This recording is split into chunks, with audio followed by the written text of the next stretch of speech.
Hello, hello. Welcome back, everyone. As you all know by now, I am Jennifer Bulbrook with I Am Somebody, and this is my co-host, Isabel Bradburn Jackson with Dear Divine Goddess. And we're putting together this docu-series called Lost Souls Initiative, where we're taking people's stories and sharing them with the world. And I know you've heard my spew over and over again, so I'm going to kind of make it short today and just introduce our lovely guest, Judy. Welcome, Judy. We are so happy to have you here and appreciate you coming on to talk to us with respect to your story and your perspective on things. Thank you so much for even allowing this conversation to happen and sharing knowledge. Thank you, thank you, thank you. I really value you. Let's start off with telling the viewers a little bit about yourself and what you're doing. Because I know I haven't had a chance to really talk with you, but I know you and Isabel got to talk and chat yesterday for quite some time. So she got to hear about some of the immaculate things that you're doing, like you are walking and stuff. So please She's share. currently on the walk. So we're lucky to even get this interview right now. Like today's one of her down days. So we caught her at the right time because she's in the process of her walk. That's amazing. Yeah. Please tell us.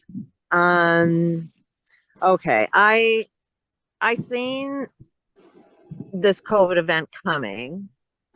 I was isolating on the island because government had made my perspective of reality basically a hate crime. So I couldn't talk or communicate with anybody because people thought I was batshit crazy.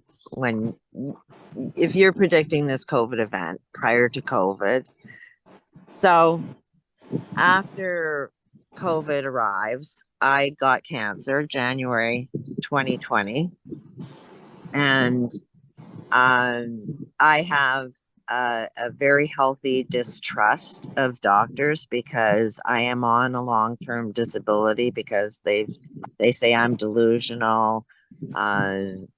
There's a long list of mental health labels that they have given me that has discredited my perspective of reality, and they have no understanding of what they're doing.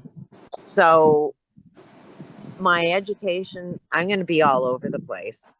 And one of the diagnoses is like schizophrenia, where you're all over the place. So I'm trying to connect the dots with a lot of different pieces.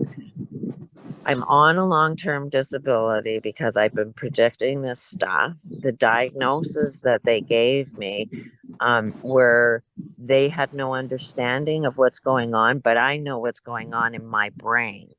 I also am educated in system design and logical thinking. So when you give me a problem, I logically will solve the problem, not suffer from the problem. So in seeing this and being on a long-term disability, I had been researching solutions and found the science that this guy's been curing every mental illness fast without a drug. Same with addictions. Like, he's got a phenomenal piece of work.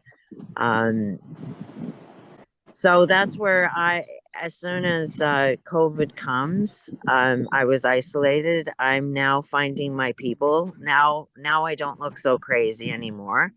And I'm meeting people on the island. I ended up moving out to Alberta to help my kids through it. They lost everything, and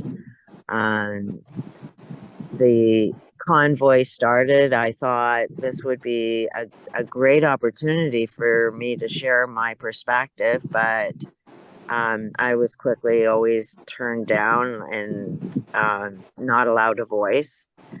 So when the opportunity came that, my help wasn't needed and I had time to myself now, instead of finding my own apartment, I decided to walk across Canada and hopefully start a conversation on peace tables, because It doesn't matter whether we have any great ideas. If we don't know how to communicate with each other, no great idea will ever take off. So it has to start with, we have to learn how to communicate.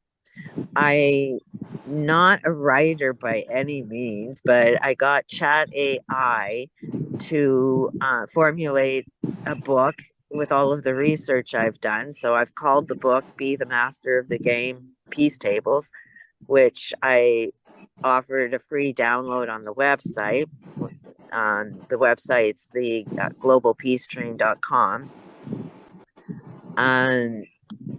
So I also went on the Dragon's Den prior to COVID.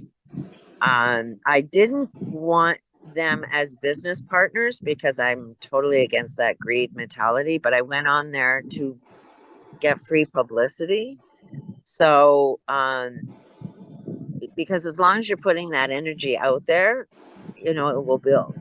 So I ended up being the nut bar of the season. So they used my presentation as the commercial for the show. They replayed it over and over again for years. Maclean's magazine judged it to be the top nut bar idea ever presented on the Dragon's Den. And remember the guy that is judging me to be a nut bar idea, he also believes poverty is a good thing. So him judging something to be a nut bar idea might be a good thing that we should be looking at. So it's called Bottled Intentions. It's in this book, Be the Master of the Game. I put in a lot of tools to help, with our mental health, because I figured we're going to need control of our what we think about during these times. So that's what I'm doing. I've walked all across BC so far. I started in Victoria, mile 0, and walked up to Nanaimo, took the ferry to Horseshoe Bay, and walked from Horseshoe Bay to just between Lake Louise and Banff. So it's been a journey. Wow, I'd say that's amazing. That's incredible. And how long have you been doing this? Mother's Day. I left Mother's Day. Wow. That's and amazing. The night before Mother's Day, I had my tent set up where all of the homeless and, there was crack addicts smoking crack right outside my tent the night before I took off. So prior to this, years ago, I was homeless in Calgary for 2 years. So I know what's going on more than most people, especially when you're looking at it from a system perspective and you are the victim of these systems. These are not helping. These are helping to make somebody get rich off of ensuring that. Anyways, I have a lot of opinions about what's going on. Yeah, and I want to hear them. I do want to ask though, you had first talked and mentioned that you were able to, I guess you've studied or learned some tools or some, I don't know what it was, through some guy that helped with like mental health and addictions and that. Can you talk a little bit more about that? Oh, okay. This is okay. When I was diagnosed, when they, basically gave me a long list of illnesses, I'm seeing something completely different than what they're seeing. So I now know I've got to prove scientifically my perspective of reality. And I had gotten a download of information, like similar to the Matrix. It's really, really wild of what happened. But I got all of this information. I describe it as every university course without contradictions. So now I know the science exists because I see it. It flashed through my head. I know it exists.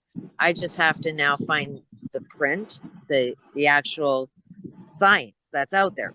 So when I was doing my research, I wasn't looking to try and discover something new for me. I was trying to find something that helps prove what I'm trying to prove. And this guy's theory is called holodynamics. It claims to be a tool that can solve every problem known to the human experience. I am a critic. If you want to know my biggest, strongest, I will criticize everything. As soon as somebody says this is, the best tool, I call BS right away.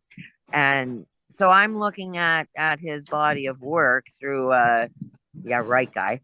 And I am seeing that he's not following his own advice, but his advice is spot on. I cannot find any contradictions with his body of work. He has been curing every mental illness fast without drugs. He has wiped out addictions in a town. He had set up a test study and ran a very, very successful thing with that. He's put on these peace tables. He was asked to, when Russia was in a war mentality transforming to a peace mentality, they got him, this author, to come in and rearrange their government structures. Now, I'm not a fan of the author. He doesn't follow his own advice, and he doesn't like to communicate. One of the biggest things he says is, the person that's opposing your view is your teacher. They're showing you something you don't see. Mm-hmm. Well, I've tried having a conversation. I've picked up the phone and had conversations with this guy, and he refuses to, he does not want to have a conversation with me because I question, why he's not following his own advice. And it's like, click, he's hanging up the phone on me. And it's like, what did I do wrong? And he's treating me like I'm an enemy of some kind just because I'm questioning his body of work, which I'm his biggest fan of. So I because it can't identify the unknown problem, I say question the author. The material is sound. It's amazing stuff that should be discussed because it's amazing. And what he's doing is connecting the dots between our systems and how it's creating the environment that we're all responding to. So if we're creating a toxic environment, we will develop cancers. And back in the day, when a cluster of cancers came up, we started looking for what's causing it. But today we don't do that.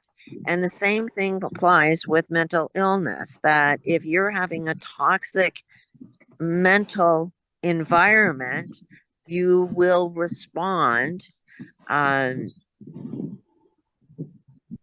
in a normal, healthy way, but our medical system will judge it to be not healthy because you're supposed to enjoy this toxic environment. I don't know. I might be rambling right now. No, it's interesting. I get what you're saying. Yeah, it's interesting. I definitely would like to check out his work and see a little bit more of what it is we're talking about, and that definitely like to look into it. So thank you for sharing that. So you said that you were diagnosed with lots of different things, and I too have been diagnosed with like everything under the sun that you can think of.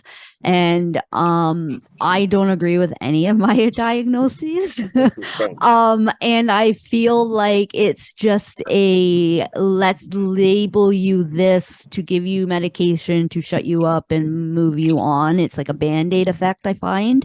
I think that a lot of people who are labeled and who are diagnosed with a mental health, whether it's depression, anxiety, bipolar, are diagnosed wrong. I don't even think some of these diagnoses are even true to be real, to be honest. I think it's just people not wanting to deal with their feelings, and the doctors and stuff just saying, okay, like, let's call it depression then. You're sad, so we're going to call it depression because you're sad for more than 3 days. When really, let's look at some things. People were so quick to give me diagnosis, but never really asked me what was going on in my life and what I was taking in. And so once I was able to kind of look at like some of the things in my life that I thought I had no control over, which was causing me depression, I realized I had control over it. And guess what? My depression was gone. And I'm not on any medication. And same with my anxiety and my bipolar and my, like, you name it, I was diagnosed with it. And I'm on no medication. And I know a lot of people are like that. And I know it's with a lot of it was with the work I learned, which is a lot of people disagree with. And that is, it's not circumstances and people that are causing us to feel any way. It's coming from within. And that includes, like, if my dad died, and people will say, like, that's a sad thing and that's what's making you sad, right? But no, it's not, right? Because there's sometimes where I feel relief over that same situation, and it's not the situation or the circumstance that changed, but it's my thoughts about it. So that's my little ramble. I'm like you, Judy, I'm all over the place too, so don't worry about it. I do think, though, we are creating a toxic environment. So I do think that we can point a finger and say, this outside of myself is causing me to respond the way I'm responding. Now, we have an option of how we want to respond to it, though, because we could choose to be the victim of something, or we could choose to be the victor of something. And so blaming, this toxic environment, although will be true, does it serve you to be the victim of that? Do you know what I mean? So I do think I would like to honor, victims are victims of something. And like, first, in order to get past I'm a victim of something, we've got to acknowledge something bad is going on. And I want to honor that. If you are suffering from any form of, somebody labeled you with a mental illness, you are responding to something that is really big, bad, and evil in your life outside of yourself. And you have a right to feel bad about it. But you also have to recognize that you are the only one that's going to save yourself from that big bad thing that's out there. And that big bad thing also provides a solution. And that solution is born the exact same time that problem is born. And you could choose to look at the solution, or you could look at the problem. Every solution you cannot get to without first experiencing the problem. But it's a matter of how long do you want to experience that problem for? Do you know what I mean? Yeah, absolutely. I actually have, when I work with my clients and I give them my number, you can call me, you can message me if you need me. And I always say to them, but don't message me with a problem, message me with a solution. And even if that, it maybe not be the right solution, but as long as I know you're thinking of a solution and not just the problem, then I'm like more than willing to help you out. And I think that should be the way. I hate using the word should, but that's the way I like to try and live my life, was if I see a problem, well, what's the solution, and try and look at it that way. Yeah, I don't know, I was born on Christmas Eve, told I was the child of God, into a Catholic family of teenage girls that all wanted to hang on to this new baby. So, and then, like, after 3 years, my brother was born. So I experienced a lot of abuse after that. And after that, the song "Hey Jude" comes out.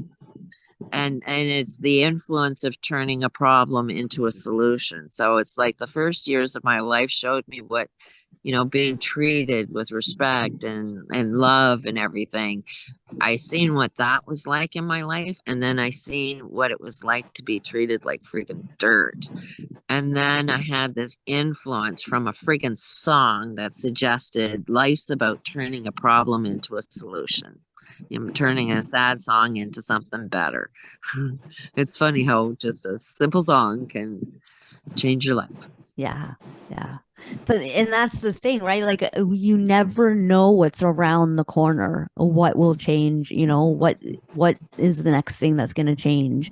And that's why I like to tell people like don't ever give up because you just never know what's around the corner. And it could be as something as simple as listening to a song. Like if we want to talk about some miracles, like I would love to talk with you girls about a lot of tools. Like I'd like to be productive as possible, but sharing this one miracle story of what possibilities are. I was trying to leave this abusive marriage, and I was a stay-at-home mom for 20 years to 4 kids. And I was trying to get a job, and nobody was hiring me. So my ex was painting hard hats in the oil field and was making extra money. So I was artistic. I thought I could do that too. So we ended up getting 2 really cheap airbrushes at Walmart.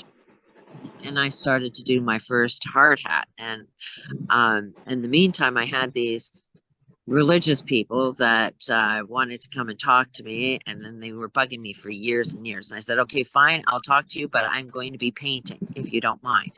So they said, fine, no problem. They came in. I'm doing my first painting. I'm having my conversation about their religion. And as soon as they left, this airbrush breaks. My painting was done, but the airbrush broke. And I had the opportunity, to make the story short, to say, poor me, nothing ever works. Or I could have said, I said, God's mailing me an airbrush. So I just decided to have some fun. And I was telling everybody that God's mailing me an airbrush all week. I'm opening my door as if that airbrush arrived. I'm having so much fun. It was so much better to tell that story and live in that reality than here I did try again and it didn't work out, and hopeless, helpless reality. So then a week later, these religious people come back and they ask me, what's your connection with God? And I said, well, he's mailing me an airbrush, because I've been saying that for a week. And they said, well, that's not how God works. You've got to get a job, save your money, and buy your own airbrush. And I said, well, that's your connection with God. My connection with God, he's just mailing me an airbrush. Within a week, I had an airbrush mailed to me. I love it. I know, like anything can happen. I have story after story of these godlike things that as soon as you sort of let God, and like go with the flow of the chaos, that's where every miracle I've ever experienced occurs. I have never ever experienced a miracle when things were in order. Yeah. But you have to have the right mentality. You have to, if you're in the negative, suffering, you're going to create more of that. Yeah. And that's all you're going to see, right? People don't realize, like, in any situation, all situations, anything, whether it's a death, whether it's murder, whether it's anything, it's a neutral circumstance. And you can look at the good and you can look at the bad out of all things. And it's up to you to choose on what you want to focus on. And so many of us focus on the bad because it's just easier for us, because it's usually what, it's for me, like depression, for feeling sad, it became a habit. And so then it was like, how do I feel joy? How do I feel excited? It's like, and then when I was feeling those feelings, it was like, oh, these are uncomfortable for me because I haven't felt them for so long. But it's like any situation that you look at, you can look at the good, you can look at the bad, look at the 360-degree angle of it all, and you will find whatever you want to find. Whatever you look for, you'll find. And it's just up to you on what you want to focus on, right? I believe that you have to release everything that is no longer serving you in order for good things and good opportunities to come into your life. You know what I mean? So if we're holding on to all of those negative feelings or those emotions, those grief, whatever it is, we're not opening ourselves up for our blessings. So essentially we are blocking our own blessings, right? So we Well, definitely have to move through those things from my view, like my perspective only, that. Yeah. on what you are not letting go of, look at it as a gift. Okay. And you're choosing not to open up that box that's offering you a gift, because without that problem, you can't have the gift, and that gift is the solution.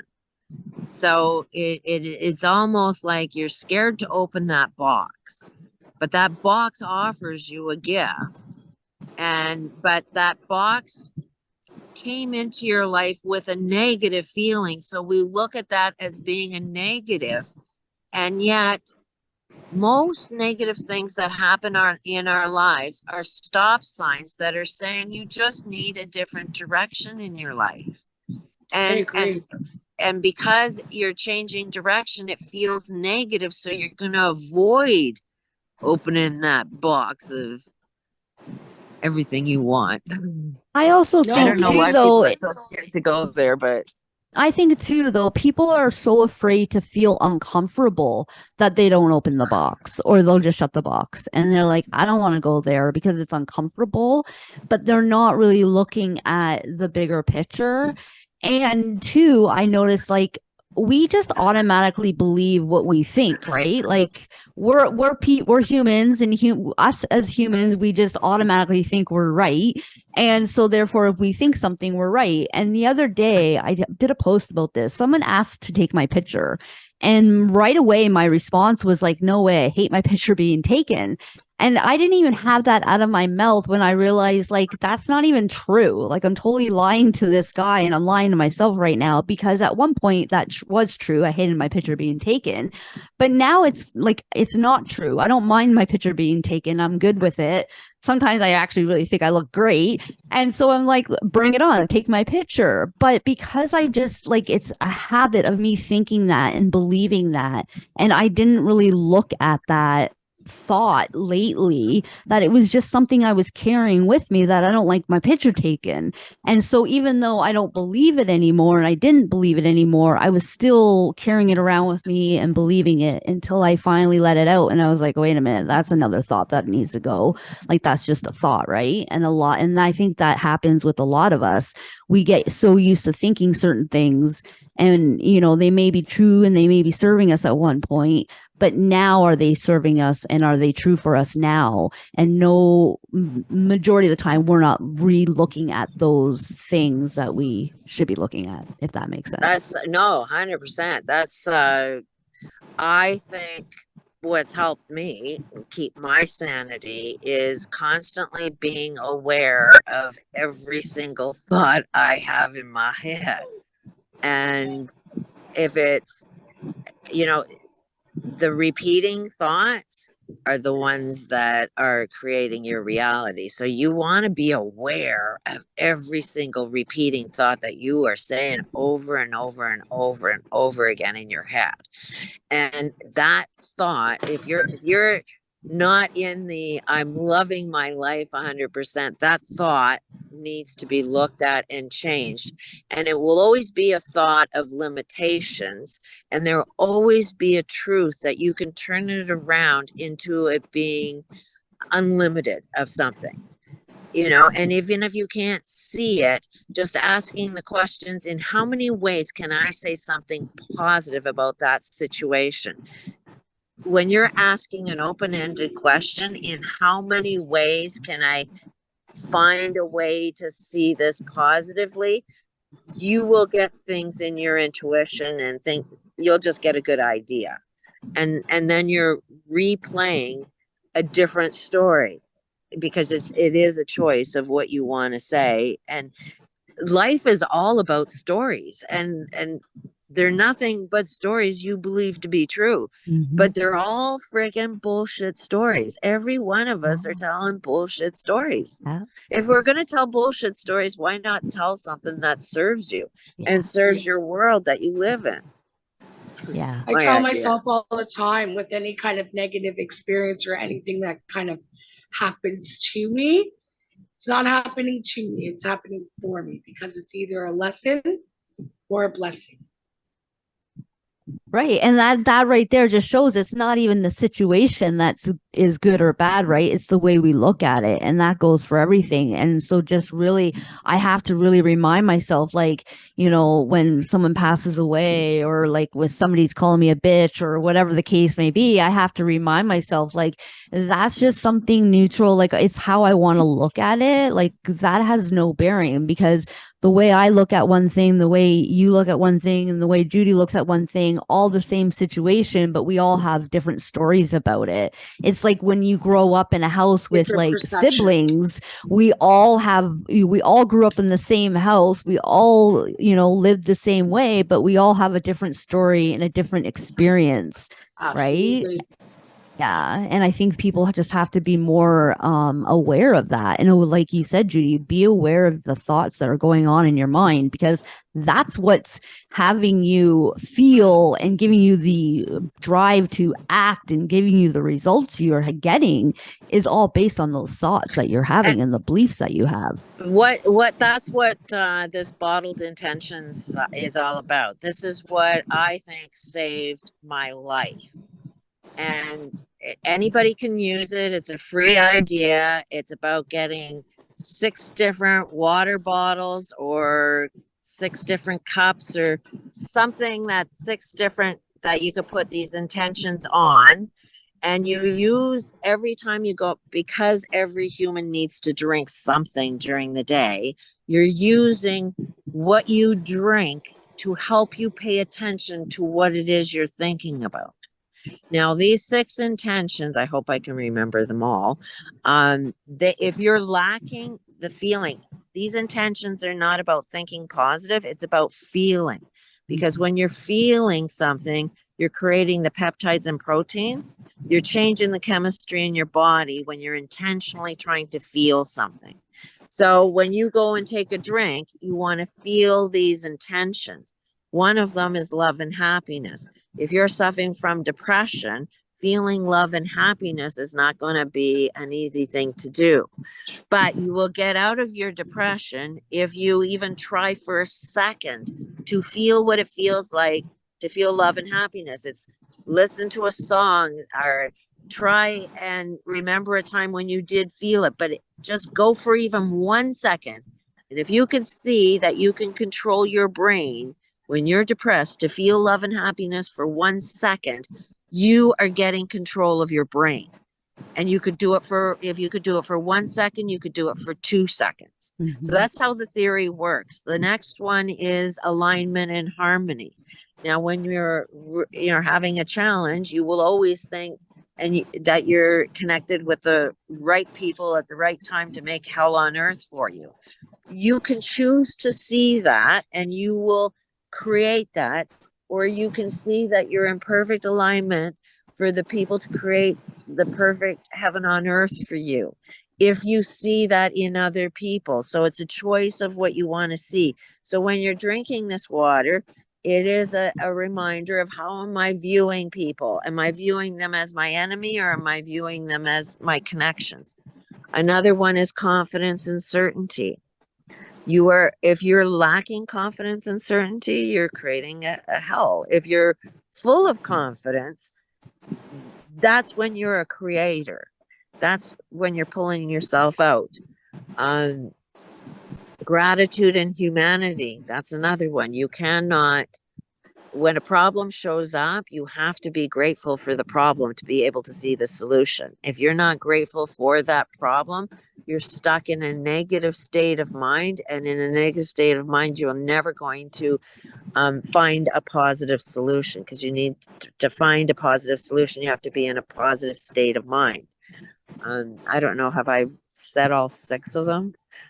There's 6 of them. They were on the Dragon's Den. That's what they said is a nut bar idea. I actually really like that idea, to be honest. I Right? think that, especially nowadays, I think that that's an idea that a lot of people would take up for.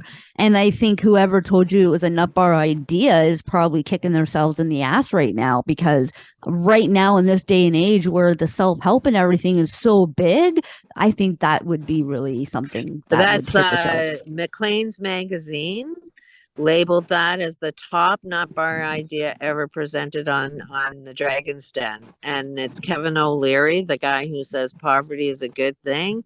He thinks this is a nut bar idea. So it was like the nut bar of the season. They replayed it. They did a full story in Maclean's magazine. I only went there for free publicity. So tell me it doesn't attract what you want, because Yeah. I didn't care. Like, to me, him saying it's a nut bar idea and what he stands for, it's a compliment. Yeah. Oh, for You know, sure. like where it's coming from. So that's how I took it. And the fact that they replayed it over and over again, now it's in the ethers. It's not a strange idea because people have it in their subconscious because it's been out there for like over 10 years. Mm-hmm. Yeah. Yeah. Yeah, that's amazing. So I guess I want to ask you a little bit about like your walk, and what are some of the things you've experienced on your walk since you began? Oh, the people, the conversations are amazing. A lot of people think I'm homeless. Like it does look like I'm homeless because I'm pushing a cart.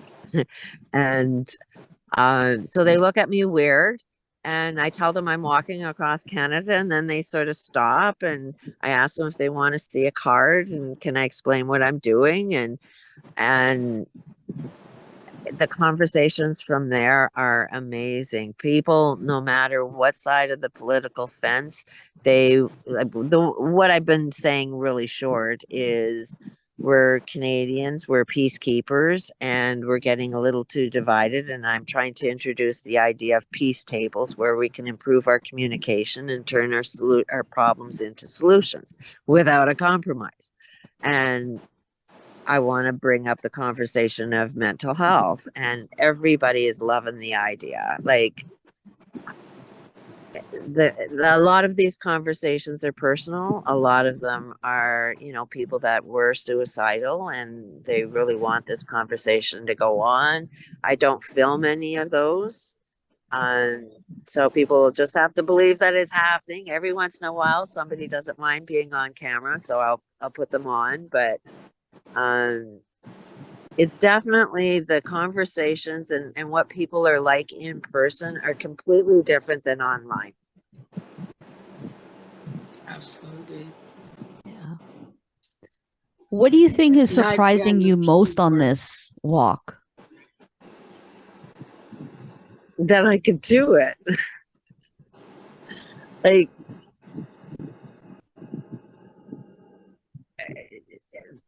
those mountains are big and they were scary and they were bridges, and I got a phobia of bridges, and I didn't see any wildlife. Like, um, that's like I knew I could do it, but when you actually see it and do it, it surprised me that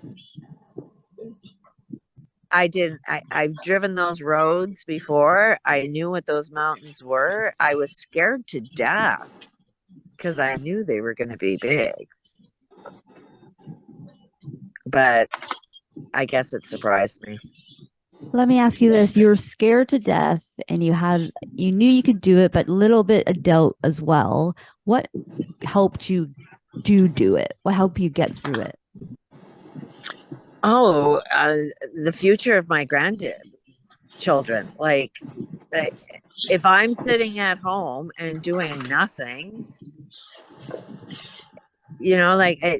no, this is a do or die mission. Like, the future depends on us doing something. And then if I'm injured, I got my injury now. what gets me past that is I have been homeless. I have seen people that have bigger injuries than me, where our medical system is not looking after them and they have no housing. And how are they living? So I embody myself as somebody that is homeless, that's in worse physical shape, and they have to keep up walking. So how are they walking? So that's what kind of gives me the energy to do it, is I just put myself in their shoes and walk for them. It is a walk for them. I want to represent that not only is this happening to them, but it's going to happen to all of us if we don't learn how to communicate. Yeah. And like I was saying before, is like, well, not before like today, but before and another day, like mental health, addictions, people suffering, that happens to anybody. Like it doesn't discriminate. You could be rich and then now you're living on the street. You could be, so healthy and now you're sick with, whether it's some kind of addiction or cancer or whatever the case may be. Like you just never know. And I think people have to realize that instead of judging one another, we need to have more compassion and curiosity and just really open up your hearts and be like, well, this could be our mother, our sister, our brother, whoever.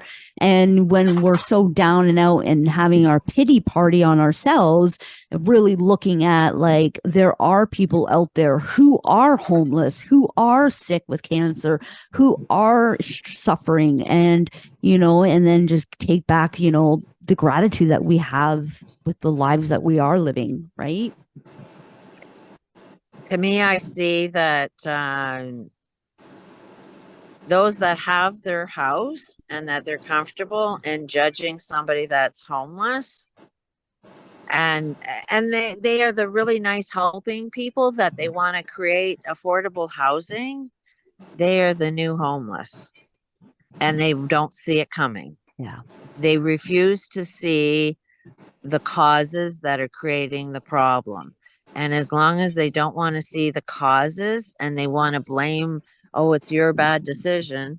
Well, yeah, it is. I'll go with that. I was homeless. I'm homeless because of my poor decision.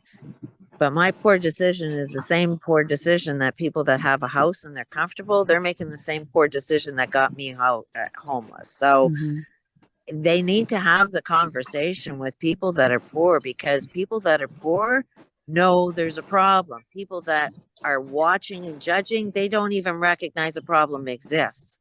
Yeah. So you are not the one with the answers, but there is a mentality within the homeless that are identical to the top, and like hoarding, the rich hoard, the poor hoard. And the poor want to stay poor and the rich want to stay rich. Like we've got to get them out of their comfort zone, because there is a victim mentality, and the only way they can survive is by being a victim in these systems. These systems are designed in a way that the only way you can survive it is by being a victim. So they got to get out of that victim mentality. And the questions that are asked of people that are homeless needs to be changed. Some of the questions that were asked is, what do you need? And like they paid everybody in the room $50 to ask, homeless people what you need. And it's like, that's $1 trillion question. Where a smarter question is what caused you to be homeless and what would you do to prevent it? Now you're collecting data of how you prevent it from happening to other people. Now your $50 that you're paying to get information from homeless is worth it. But we're not asking the right questions. What are some of the questions you think we should ask? Because I agree with you. I think we're asking the wrong questions and to the wrong people.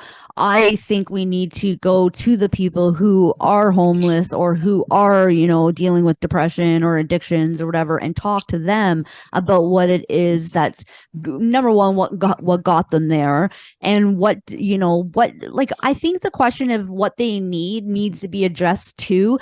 But I think that we need to make it not so broad. You know what I mean? Like, we know what they need. They need a house, they need a job. Like, we know what they need, but how do we help them get there is the question we need to be asking. It's what are the barriers?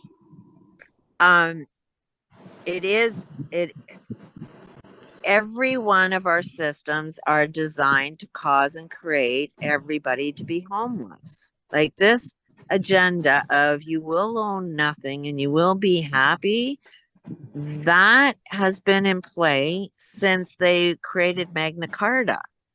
And it starts with lower class, and then it affects middle class, and now it's coming for upper class.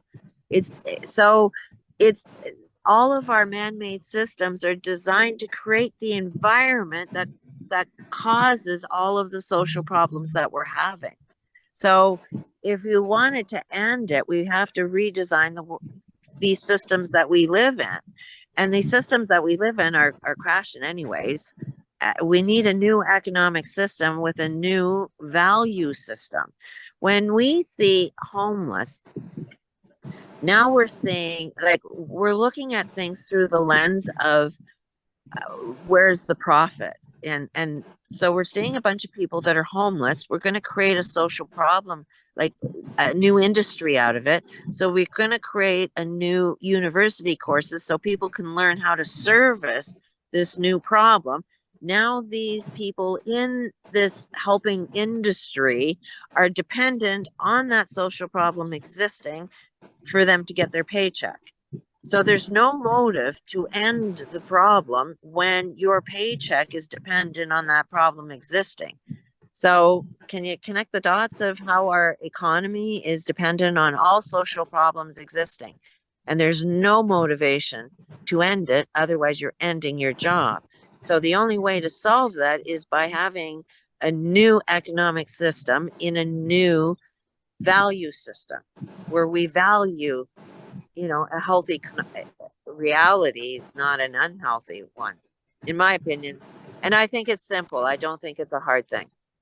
Yeah, I actually really agree with you. And I was actually just talking about this the other day, was that it's, we go in and we need help. We ask for help, or somebody that we know is saying that, this person needs help or whatever the case may be. And there's times where we get denied because we're not sick enough, we're not severe enough, we're not in crisis enough. And so we have to wait until we're in crisis or until we're in more severe need of a service. And what they've done is they've developed these services that are in crisis, right? So now we have these crisis services to deal with the people who are in crisis, when what we could have done was deal with the people who are in crisis before they got to crisis and just trained everybody to be in crisis. Like, you know what I mean? Like, it's exactly what you're saying, though. Cure, and it's like passing the buck. Like, if I go to somebody, to like a psychiatrist or to a doctor, and I say, look, I need some help, and they're going to tell me, well, you have to wait a year to go see help because you're not ready to kill yourself today, is fucking ridiculous to me. And what happens is then I'm now 6 months from now, I'm now wanting to kill myself. But guess what? Now that service is available to me. That service was available to me whether I was going to kill myself or not. You just chose not to give it to me. And that, to me, is neglect. And our mental health system has been neglecting us for many fucking years, because there are services out there that you won't let us use because we're not severe enough. I had a friend reach out to me. He was severely depressed, wanting, and he couldn't get help. And then he said, like, I want to kill myself. And he had a plan to do it. And I called 911. I got them over there. And guess what? Now he has he has help. And it's like that help wasn't available at 9 p.m., but the help was available at 11 p.m. because now he's saying he needs to kill himself. Why is that? Why does that need to happen? We need to be stepping in as soon as somebody says, I need help. Okay, let's see how we can help you. Not wait and say, well, you're not in crisis enough. That to me is just bullshit. And that to me is where the system is neglecting us as humans. They don't see us as humans. They see us as a paycheck. Because it's a system that it's not concerned with your health. It's concerned with the money and how much money it can make, causing you to be sick. So to even look at it or judge it as a place that, well, I just am confused why you would even expect help from that industry. Because, and on top of it, this is a different way of looking at it.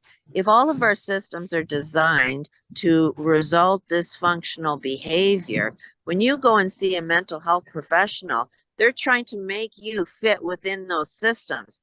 You're mentally ill because you don't fit within those systems. That's their guide.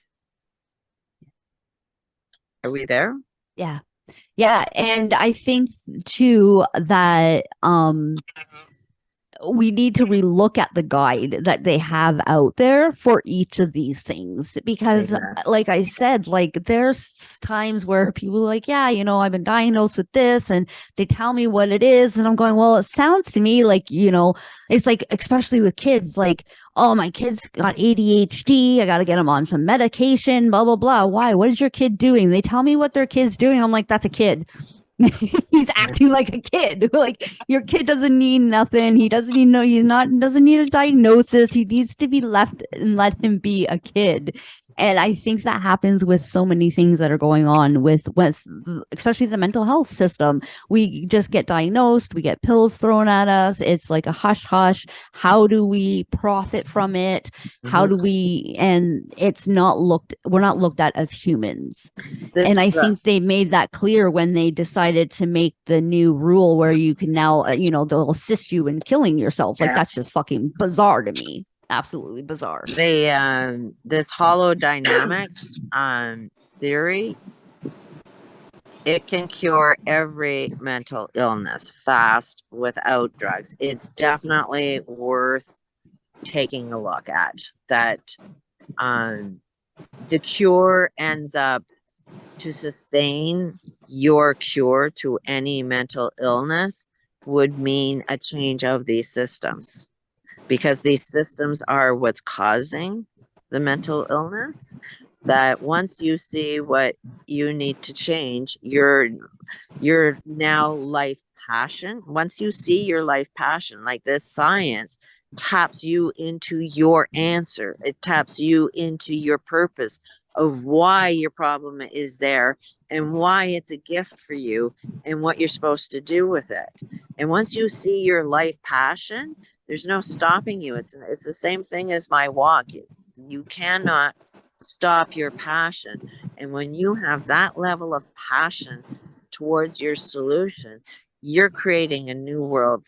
Like, if everybody's doing it all at the same time, the world will change real fast. Yeah.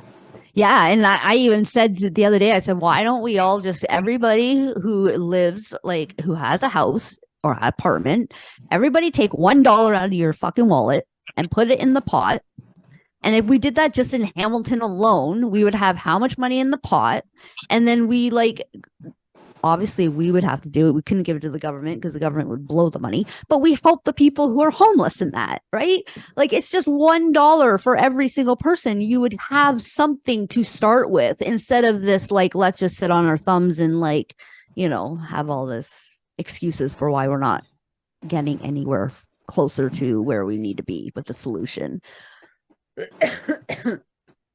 So where are you now with your walk? I'm in Innisfail. I've been here a few days. I have a leg injury, and I completely was not mobile when I got off the road between Lake Louise and Banff. And I stayed at a host, Cheryl's. She was amazing. I stayed there for about a week and a half, 2 weeks. And I really could not stand, could not walk, could not do anything. And within a few weeks, I was able to move again. I walked down from Sylvan Lake to Red Deer and stayed there for a few days and rested the leg a bit more there. And then I walked 2 days to Innisfail. And one day the leg was like perfect. And then for some reason it's back up. So I am tomorrow. I was going to leave tomorrow, but it says that it's supposed to be 34 degrees tomorrow. So, and I did get heat stroke coming to Innisfail too. Not bad, but enough that I'm not going to do that again at 34. So I think I'll probably be back on the road. Maybe not tomorrow, but the day after, heading towards Calgary. And it's got to be something that has to evolve into something different. So far, it's sort of been a walk that people are just sort of looking at, but not really.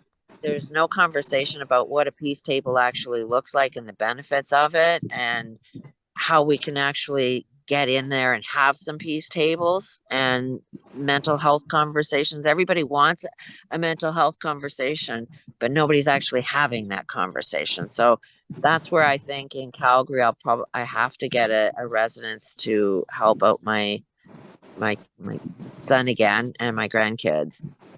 But it'll be a base to still continue. I still want to be traveling across the country in some way, but in a way that is more productive, I think.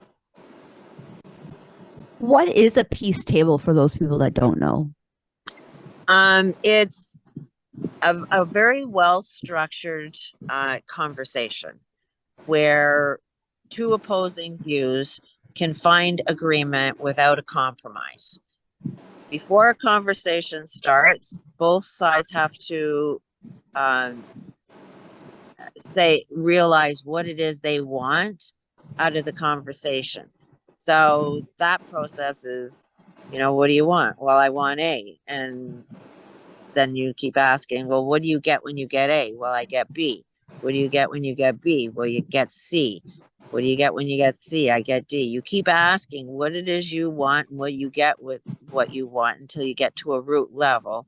And you'll find both sides of any dispute will always want love and peace.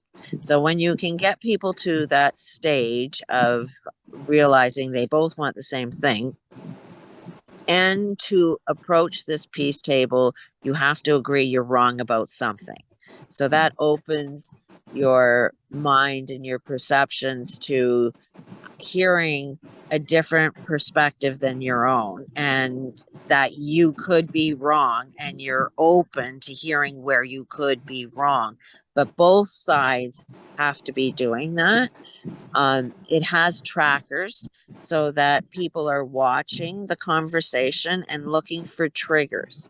Triggers are really important. They offer information that needs to be shared, but triggers will set off a negative state of being. So that's where trackers would be watching for a trigger. As soon as you're triggered, the conversation is over. You respect that the trigger happened, but you have to get everybody into that positive state. And once everybody's in that positive state, now you can gather more information about the trigger. But you have to honor it. The person that has the trigger, you have to make sure that they are in a loving state and not feeling attacked, and they're able to share what it is they're sharing. The person receiving the information is probably going to get triggered too. So it's a very structured conversation that makes sure that you're constantly in a positive state and you're not focused on the negative aspects. You're just recognizing that this is something that you do not do, and these are the reasons why you don't do it. But you're also gathering information. To say something's wrong is to know what is right. So it is a matter of switching. Once you see and understand the problem, it's switching to, well, what is the solution about it? because now you will be gathering and changing, exchanging different perspectives on solutions. Just as you would be sharing different perspectives on a problem, the same thing will happen with a solution. So now you're seeing things that you never thought was possible because you're seeing it through somebody else's eyes that you would never even be able to have a conversation with, regarding that. So it is a process that towards the end, you will find an agreement without a compromise. You do not want to compromise through something like this. You want to keep working at it until you find an agreement. Very interesting. I love that idea. Yeah, and if it's if it needs to be improved, then it's an idea that let's just start on it and improve on it. If this is not, a way to improve on our communication skills and there's some flaws with it, then let's recognize the flaws within this peace table process and make improvements on it. I'm open to being wrong with it for the sake of making it even better. Yeah, absolutely. And it's like what I always say, like, if you have an idea, share it, because that idea can bounce off with somebody else and it can be something bigger. And, you can talk to somebody about this peace table and they might be like, oh, hey, and they might have an idea to jump in on it. Right. And you never know if it's not going to work if you don't try it. Exactly. And this is, there's so many families that are getting divorced. This peace table would save marriages because most of the time you just don't know how to communicate. And it gets to a deeper emotional thing when if you really know how to communicate, you can actually turn, a really hateful relationship you have to back to loving somebody that you love them even more because you have more of an understanding with them because this is the first time you've had a real conversation with them. So it saves family, friendships, and then you can get into the political, what's the solution within our communities? Because there's a lot of people, groups doing a lot of great things, but they're dividing within each other. And it's because they just don't know how to communicate and respect that somebody's recognizing, no, you should be aware of this information when you're trying to do something. Otherwise, we're repeating the same problem. Yeah, I like that idea. And really it's to show like, and then really it helps like take away some of the expectations you may have of yourself or of the other person that you're in, the peace table with. I really like that idea. I hope it really takes off for you. Well, so after you leave here, you're going to continue walking. Do you know how long you're going to walk for? What's your plan? Like I say, I'm going to Calgary. I will be setting up a main base there. From there, I'm hoping to redesign this travel, this journey.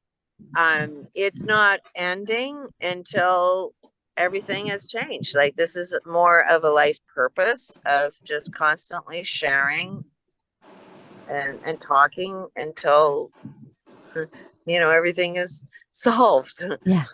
Because I got nothing else to do. I'm retired, so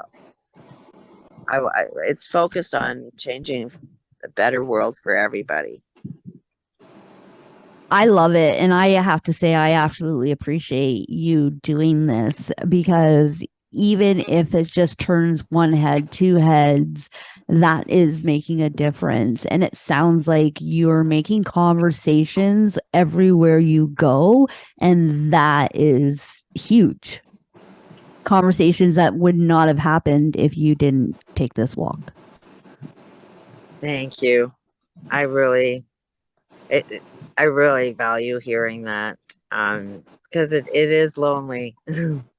Like you have your really great conversations, but it's nice to hear that it has an effect because that was one thing that I had bigger expectations that it had, hoping to have a bigger effect after I passed BC, and it kind of was really depressing that it wasn't as big as I wanted it to be, or You don't even influence it. know how big of an effect you have yet because it's still early. You may not know the effect you had on the places you've been for another year, like until you see something show up and it's like, oh, that started by a lady named Judy passing through here. It could be. You're very, very right. And it's like, I know that where I'm at is it's negative and not healthy. I shared something that's just real. Having a negative feeling. Yeah. And it does feel good though to hear that there's other people that support a good idea. An idea I think is a good idea. So it's nice. Thank you for saying it. Oh, absolutely. And I really do mean it. And, you know, having those negative thoughts and feelings aren't always bad because it may spark a new idea or a new spark in you too, right? Oh, every time. I'm a critic and I am very, very critical of myself. And people can judge it to be a negative, but I will always, always, always turn it into a win. Always. And it is because I've recognized that there's a problem and I don't like it and I'm not satisfied with something. And so it will feel bad because it's not supposed to feel good if I'm not happy with something, right? So it is a way for me to always find a way to make it into a happier direction. Well, I want to thank you, Judy, for joining us today. I absolutely had a pleasure talking with you, and I must say I can relate and agree with like majority of the shit that you said. So I always love to meet somebody who has not the norm perspective on things, and it just helps give me another perspective to look at as well. So I appreciate you. I appreciate the walking you're doing and the awareness you're putting out there. And I think that the work you're doing really is something, and you're making more of a difference than I think you realize. I know Making even waves. Isabel found you and she follows you on TikTok, right? And you never knew that, right? No. This is really surprising. Thank you so much. It's a real pleasure talking with you girls. Like even to have the shared energy is so nice. Thank you. Told you wouldn't sound so crazy today.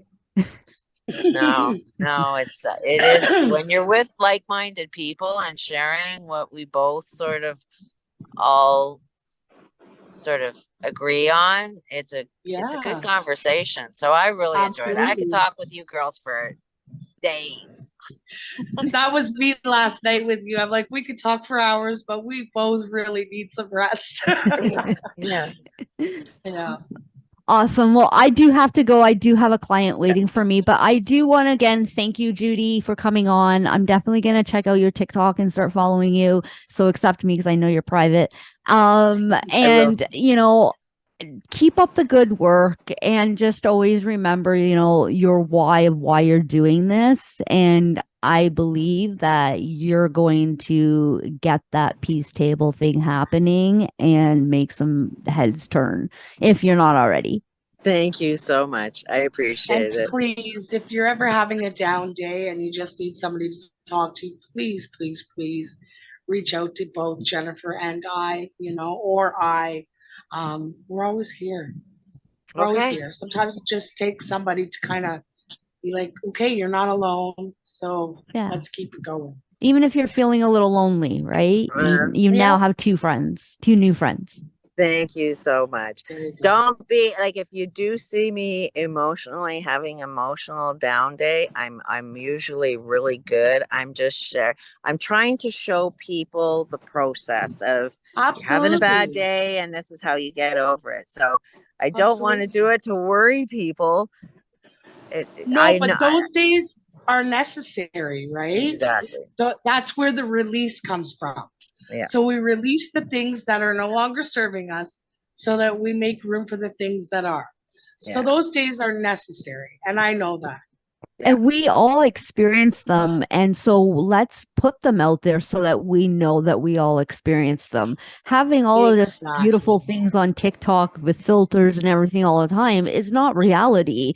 And we No, always look at this stuff like it is, and it's not. We want to see the real, the raw shit. That's what I want to see anyway. So I want to that's thank you who for we doing are. that. Yeah. That's what you'll get That's on who mine. we I haven't are. got time for editing. Yeah. All right, guys, you heard Okay. it here. You've had this lovely story. This lovely Judy has visited us today, and I've had a pleasure meeting and talking with you. And I'm sure you guys all have had a pleasure listening to us, whether you agree with us or not, but that just makes up for more conversation. So I would love to hear whether you agree with us, not agree with us. If you have an idea, an opinion, please come and share it with us. If you have a story of your own, please share it with us. Until next week, all my lovely, lovely, lovelies out there, have a good one. Bye bye.